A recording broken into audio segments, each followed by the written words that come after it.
As I was thinking about someone to interview, I realized that someone who I look up to and who I think is a leader would probably still be in my life today. Most of the people that I thought about, I lost contact with, except for the woman I ended up choosing. The person that I interviewed, who I think is a great leader, is someone that has worked with my mom for a long time, and her name is Patty Fury.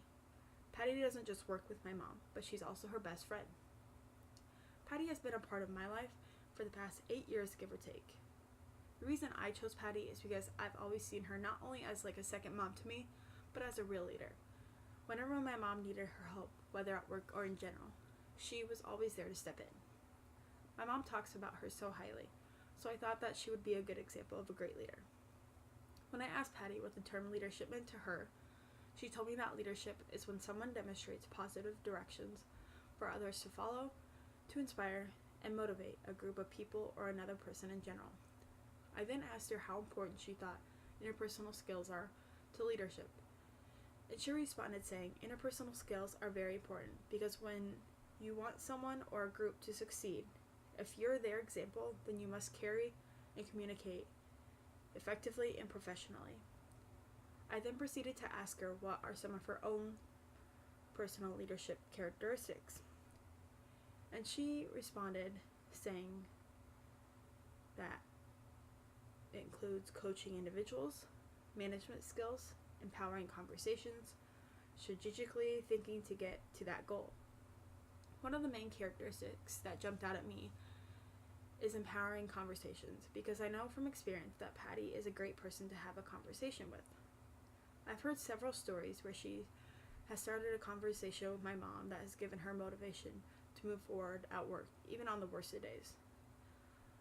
I also asked Patty what are some of her challenges as a leader, and she responded with the fact that not everyone will be on board with everything that you say or do, so you need to be able to figure out how to come to a compromise.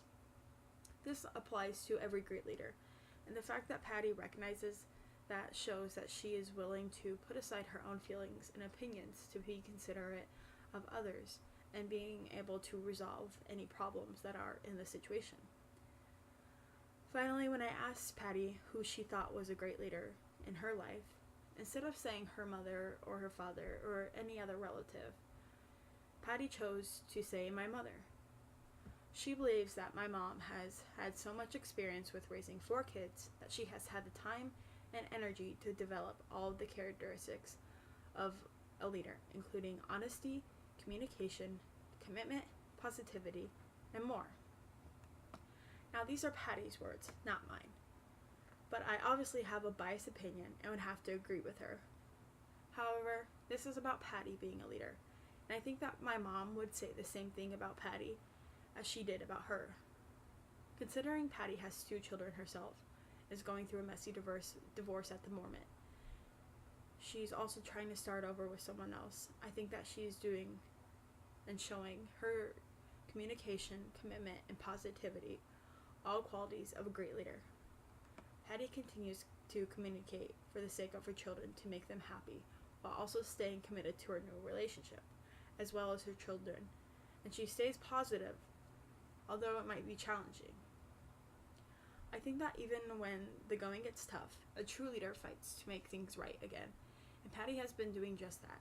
So I believe that because of the way Patty has been handling challenging situations in a positive manner, that she shows the definition of a great leader. And I hope that she remains in my life for years to come, because everyone needs a good leader in their life.